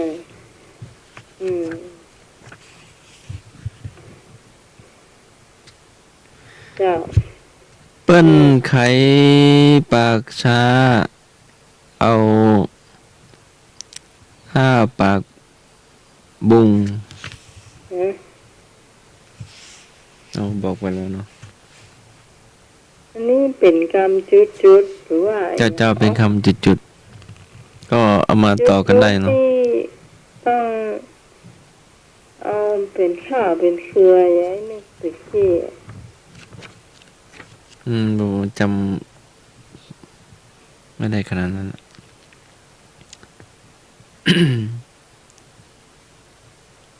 ถ้ามันสั้นมันก็ไม่รู้ความหมาย อ๋อ จิ จิกดอยยังอยู่ปืนตีนคนขึ้น จะไปลื่นคนมี จิกดอยยังอยู่ปืนตื่นคนขึ้นปืนตีนคนขึ้น จะไปลื่นคนจุด คนมีปัญญา น่าจะถูก ในนี่ว่าคนมีเปลี่ยน คนมีความเพียรมาเนาะเพียรกับคนปัญญา ความเพียรนะถ้ามีปัญญาคือขึ้นได้เหมือนกันเนอะ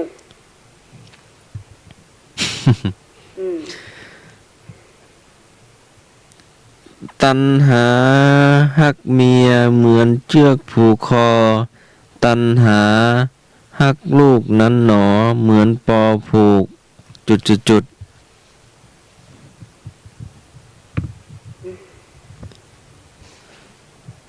โทรมาได้เลยว่าง2 สาย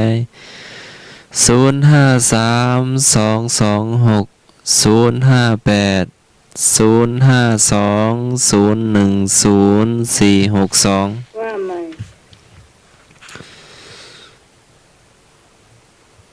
ตัณหาฮักเมียเหมือนเชือกผูกคอ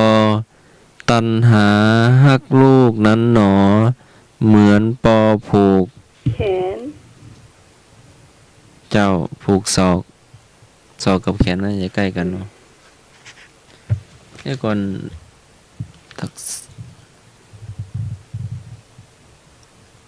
โยมไพบูลย์ก็โทรมาอยู่นะ พอมาตั้งหน้าใหม่นะเจ้า ตอนช่วงถ่ายเพลงนั่นนะโทรในไลน์ก่อนแล้วก็มาโทรเข้าในมือถือ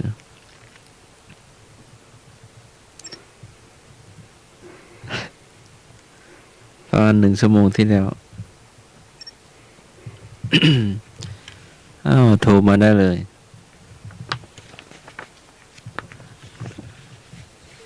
งั้นหนูจะทำอย่างต่อถามได้เลย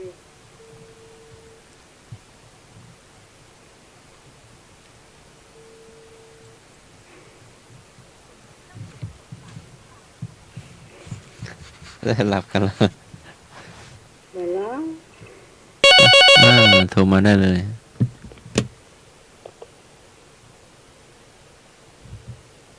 เจ้า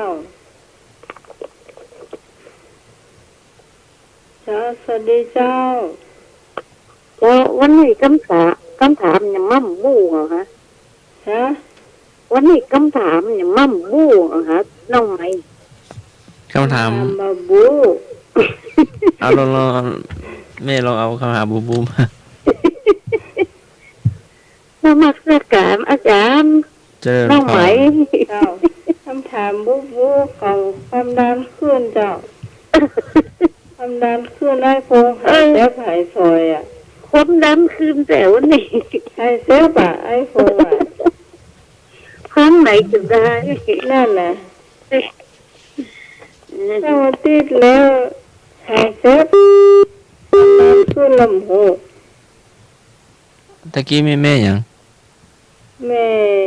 สีนวลเวียงกาหลงเจียงไฮ้เจ้า โอ้ฟังได้ไกลเนาะ เจ้าผมเปิดฟังอยู่เนาะ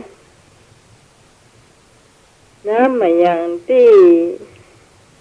บลนน้ำอะไรไม่เคยหล่น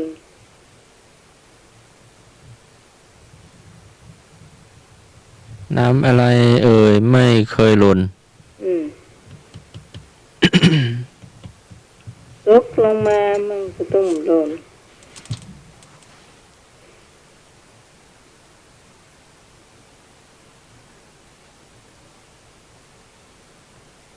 อันนี้ไม่แดงแท้รับ ครับผม เจ้า น้าเมียวบอลลูนนี่ครับ เจ้า น้ำตาตดใบตอง มาถูก พวกเรา น้ำใจ มาถูกสายหนึ่งเจ้า น้ำใจหมู่ใจก็น้องไหม มาถูกเจ้า โอ้ ที่มันเหมือนหล่นเลยนะ มันตกลงมานั่นเหมือนหล่นนะ น้ ไปอยู่ก็ได้เอามันกิ้งไปกิ้งมากิ้งไปกิ้งมาได้เอาแม่เอา น้ำเปล่านะ แล้วใช่เจ้าใจให้นึกมาต้องตอบพอเจ้าแม่บเสียเอา ำเอารับสายที่มาก่อนเนอะ มาเจ้า เจ้า เจ้า ปลาน้ำค้าง น้ำค้าง เจ้า อันเดียวฟังสายหนึ่งเนาะเจ้า ครับผม เจ้า น้ำแข็ง เพราะว่าน้ำค้างว่าน้ำแข็ง น้ำหล่นอยู่บนใบบอน นั่น โอ้ ว่าแล้วน้ำปีบนใบบอน มันกิ้งไปกิ้งมามาหามันติดใบบอนเหรอถ้ามันก็อยู่ข้างนอกกิ้งไปกิ้งมาน้ำมันก็ตกแล้วเนาะใครหัววะ แต่ที่ต้องไม่ให้ผมไอ้ต้องน่ะไม่แช่ โอ้กี้ไม่ได้ยินไงแม่นชวนเพื่อนว่าอันนี้บูบูก็มีเนาะบูบูกันไอ้พงหายแซบผูกความดันขึ้นลมหู ว่ากระดักแซ่บปะ ดักแซบเอาอันนี้ก็ดักปิ้งไง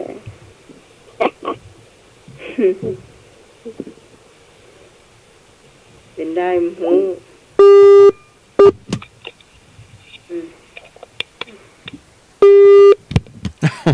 นั่นครับ เจ้าท่านสมัครมีสอง เจ้า ทำได้เลย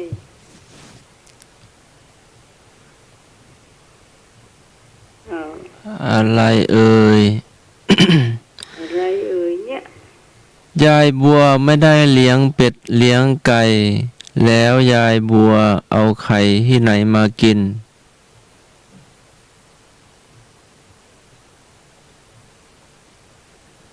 ยายบัวไม่ได้เลี้ยงเป็ดไม่ได้เลี้ยงเป็ดเลี้ยงไก่แล้วยายบัวเอาไข่ที่ไหนมากินไข่ตำร้าน ตอบไข่ไก่เพราะไม่ได้เลี้ยงเป็ดแต่เลี้ยงไก่ ไม่ว่าอันนี้ต้องไปตีนจีฮักเก่งแล้วนะ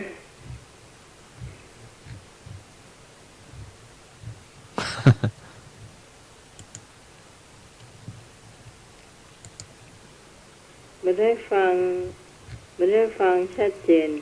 ไอ้บัวไม่ได้เลี้ยงเป็ดแต่เลี้ยงไก่อะเจ้าพี่อะอ๋อแล้วไข่ที่ไหนมากิน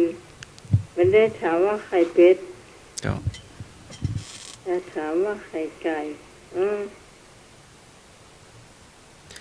จังหวัดอะไรเอ่ยมีนาเยอะที่สุดมีนาอยู่ภาคเหนือแหละจังหวัดอะไรเอ่ยมีนาเยอะที่สุดแต่ก่อนที่ชื่อเชียงใหม่จะเป็นอีกชื่อหนึ่ง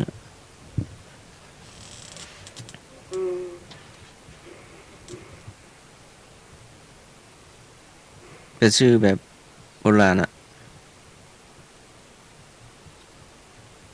ที่ทำให้เราได้มีข้าวกินทุกวันเนี่ย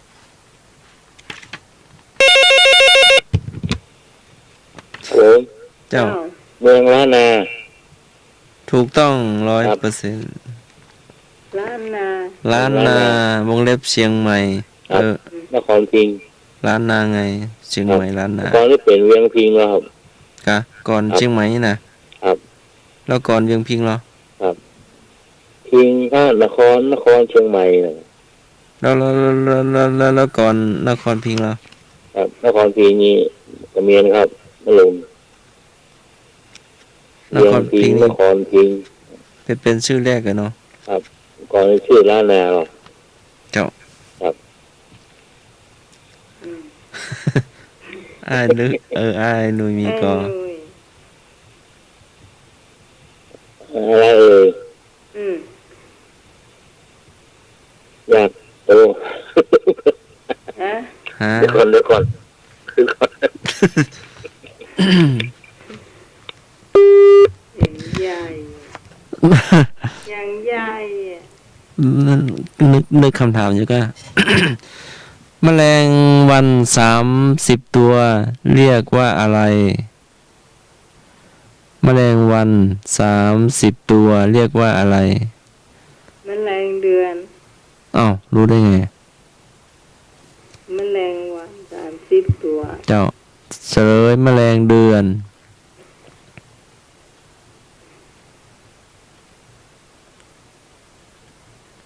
เป็นเดือนเด้ล่ะชาวนาประเทศอะไรรวยและขี้เมาที่สุดในโลก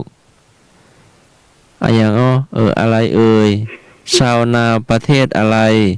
รวยและขี้เมาที่สุดในโลกประเทศไทยเนี่ย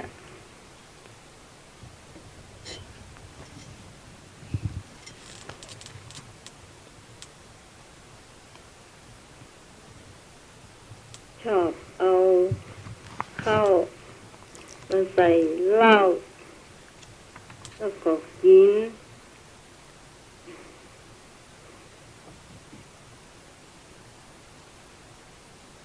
แม่นะยัง ตอบประเทศนามิเบีย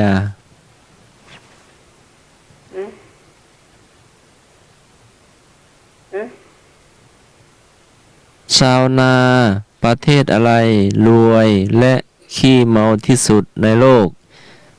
เฉลยประเทศนามิเบียอยู่ที่ไหนเนี่ยบ่ฮู้นะประเทศอะไรมีนาอยู่กลางประเทศ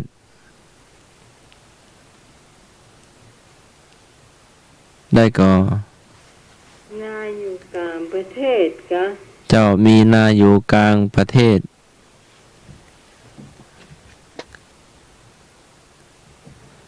เฉลยแคนาดากับปานามา โอ้ไม่ได้พูดล่ะ กะ มาตังยุโรปอย่างบุล่ะ ไปไกลแล้วเนาะ อืม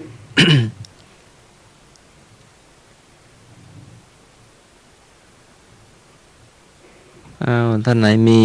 ให้นานข้อมูลก็ได้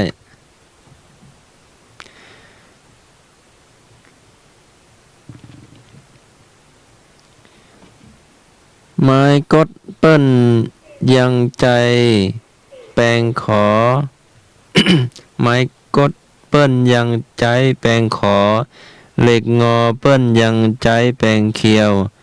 กลกดอย่างเดียวใจการ บัวได้ เจ้าใช้การอันใดบ่ได้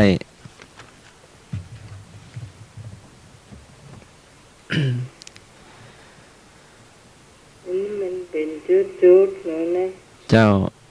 อืม พ่อแม่ใจดีต้องหมั่นสั่งสอนลูก คนต่อหูกต้องมีใจทีใจจุด ใจบ้าน ๆก็ใกล้ๆเนาะใจเย็น ใจบ้านกับใจเย็นน่าจะใกล้กันหรือเปล่า อืม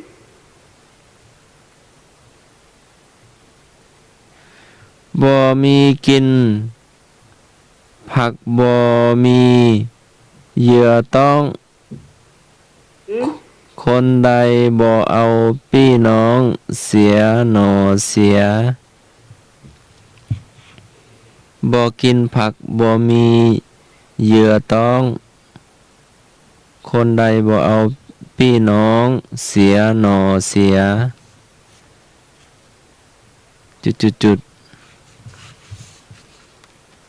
คนได้เบาพี่เอาน้อง เสียหนอเสีย แนว อืมคำนี้บ่เคยได้ยินนะ อืม เที่ยว โอ้ เอาก็ได้นะ ครับ เจ้า คนไหนบอกพี่เอาน้อง เสีย โอ้โห อืม เสียจ้าเกิด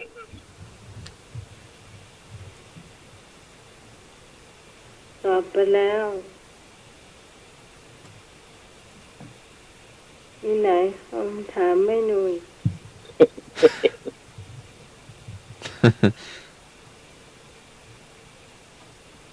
ถามเลย นี่เหมือนนี่เป็นว่าไอ้อะโรคมันโควิดนี่เนาะ อืม ว่าให้ใจเย็นๆเนี่ยใจเย็นมันต้องไปตื่นเต้นแล้วเพราะว่าให้กินน้ำร้อนโอ้แล้วนะว่ากินน้ำร้อนแล้วใจเย็นได้เลยเพราะว่าให้กินน้ำร้อนมันจะดีนะแต่โค้งมาถามโอ้กินน้ำร้อนมันใจเย็นมันน้ำร้อนที่ดีจ้ะหรือบางคนหรอย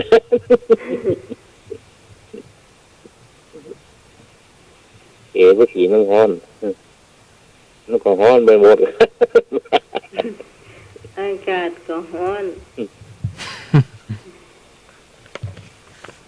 กินน้ำร้อนไม่ดีหรอกเนี่ยนั่นว่ากินน้ำร้อนมันก็ใจร้อนเหมือนกันแต่เย็น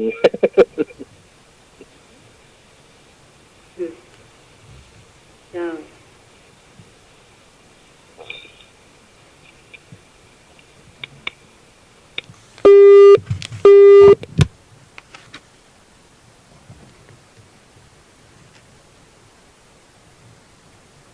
มีตารอบตัว มีหัวเดียว แต่ช่วยเหลือตัวเก่าก็ได้ มีตารอบตัว อืมมีหัว เดียว แต่ช่วยเหลือตัวเก่าบ่ได้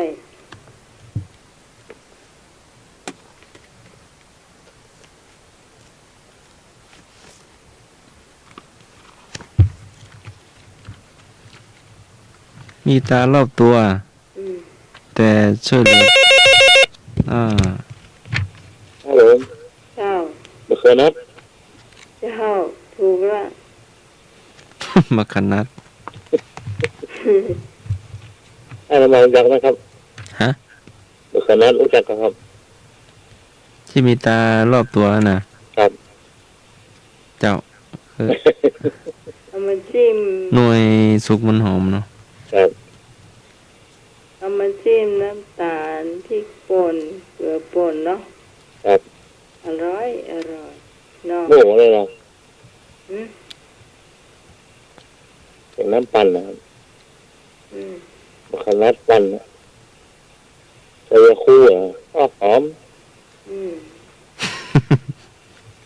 อย่าง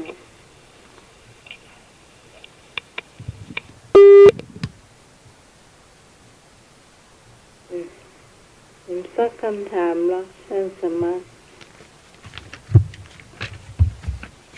แล้วอ่านอ่ะ เอาอย่างอ้อหรือว่าเอาจุด เอาอย่างอ้อ ๆ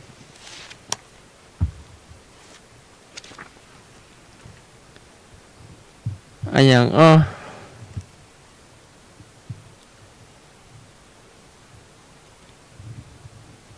แตบแตบแตบแป๊บเท่าลิ้นช้างม้าง แยกแผ่นดิน เพียนไหวแตบแป๊บเท่าลิ้นช้างม้างแยกแผ่นดินเพียนไหว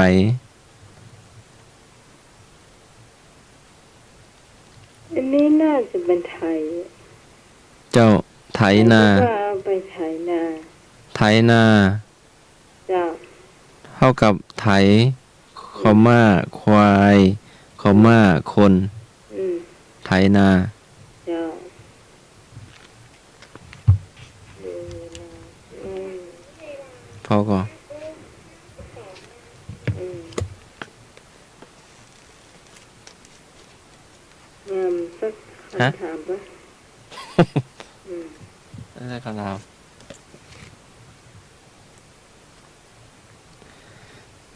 อันอย่างอ้อ